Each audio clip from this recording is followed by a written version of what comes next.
The Original Sin, The Fall of Man. Chapter 1. The Garden of Delight. In the beginning, the Creator formed the Garden of Eden, an earthly paradise filled with crystal-clear rivers, lush trees, and abundant fruits. Adam and Eve, the first man and woman, lived there in perfect harmony with creation. There was no pain, no sadness, and no death. God walked through the garden in the cool of the day, speaking with them as a loving father. At the center of the garden, however, stood two special trees, the tree of life and the tree of the knowledge of good and evil. In His wisdom, God gave the couple a single command. You may freely eat from any tree in the garden, but you must not eat from the tree of the knowledge of good and evil. For on the day you eat from it, you will surely die. Adam and Eve listened carefully, living happily and obediently.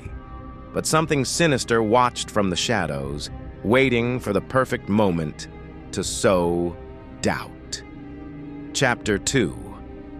The Temptation. One morning, as Eve strolled through the garden, admiring the flowers and listening to the birds sing, a serpent slithered stealthily among the trees. This was no ordinary serpent, but a cunning creature full of malice, used by the enemy to bring destruction to paradise. Did God really say you must not eat from any tree in the garden? The serpent asked, its voice smooth and persuasive.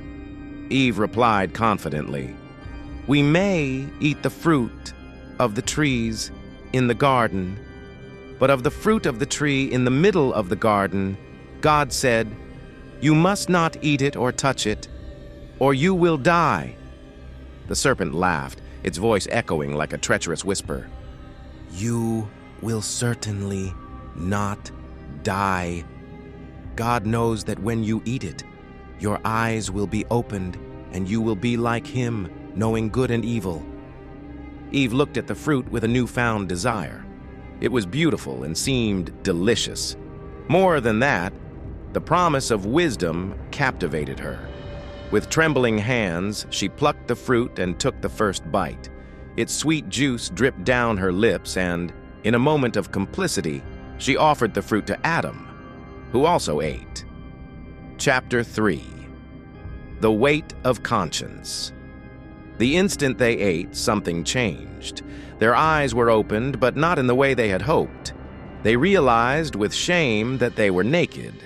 For the first time, fear and guilt flooded their hearts. They hurriedly sewed fig leaves together to cover their bodies. In the cool of the afternoon, the Creator walked through the garden as He did every day. But this time, Adam and Eve hid among the trees. Where are you? God called. Adam hesitated before answering. I heard you walking in the garden, and I was afraid because I was naked, so I hid. Who told you that you were naked? Did you eat from the tree that I commanded you not to eat from? God asked with a tone of sorrow. Adam, trying to justify himself, said, The woman you gave to be with me, she gave me some fruit from the tree, and I ate it. God then turned to Eve. What is this you have done?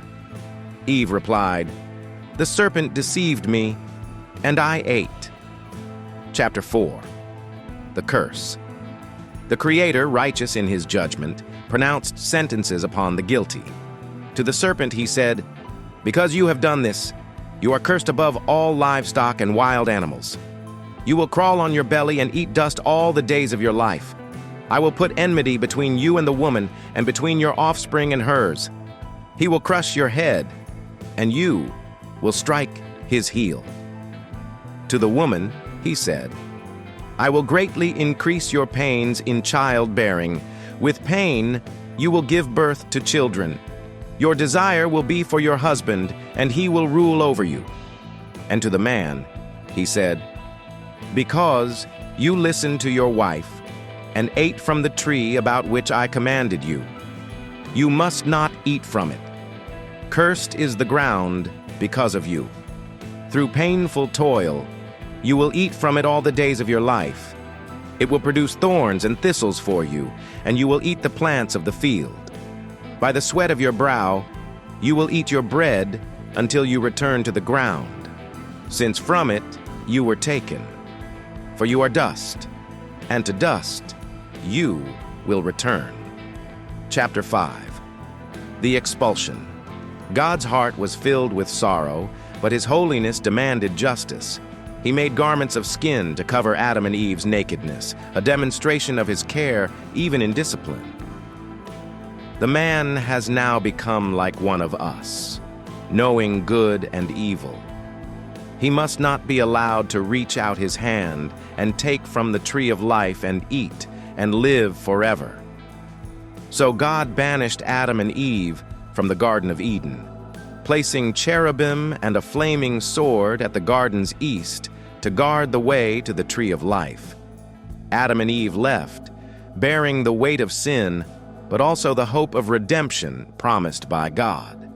The offspring of the woman would one day crush the serpent's head, bringing salvation to humanity. Reflection. The story of Adam and Eve is a profound reminder of our choices and their consequences. But it is also a promise the